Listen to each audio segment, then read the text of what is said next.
மறக்காம bell button ஆல்ல போட்டுங்க. அப்பதான் நம்ம ரெகுலரா போடுற வீடியோலாம் உங்களுக்கு அப்டேட்டா வந்து சேரும். சரிங்க, இந்த பஸ்ஸை இங்கேருந்து கிளப்பிட வேண்டிதான். இப்போ பஸ்ஸு போகும்போதே வேற லெவலில் இருக்குங்க, வேற மாதிரிங்க இந்த பஸ்ஸு.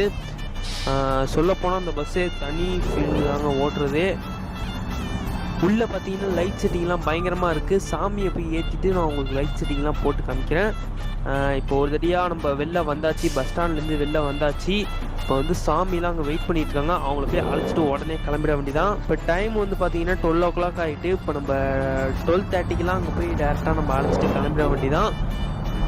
சீக்கிரமாக போயிடலாங்க. சீக்கிரமாக போய் நம்ம அழைச்சிட்டு கிளம்பிட வேண்டியதான் சீக்கிரமாக. சபரிமலை ஐயப்பன் கோயில் ட்ரிப் வந்து எத்தனை நாளைக்குன்னு பார்த்தீங்கன்னா ஒரு 5 நாளைக்கு சொல்லியிருக்காங்க. 5 நாளைக்கு சிறப்பாக பண்ணி கொடுத்துருவோம். சரி வாங்க, ஒரு தடவையாக சாமியை ஏற்றிட்டு கண்டினியூ பண்ணிக்கலாம்.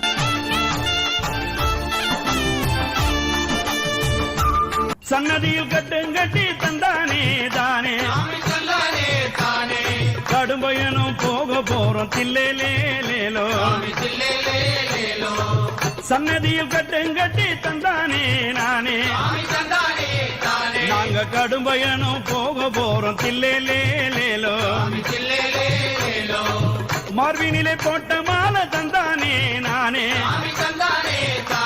அது மனசுக்குள்ளே குளிருதடா தில்லேலேலோ. சரணம் போட்டு பாட்டு பாடி தந்தானே தானே சபரிமலைக்கு போக போறோம் தில்லேலேலோ. இருமுடி கட்டிக்கிட்டு தந்தானே தானே அவன் திருவடிய காண போறோம் தில்லேலேலோ. எரிமேலி பேட்டை துள்ளி தந்தானே தானே நாங்க ஏறி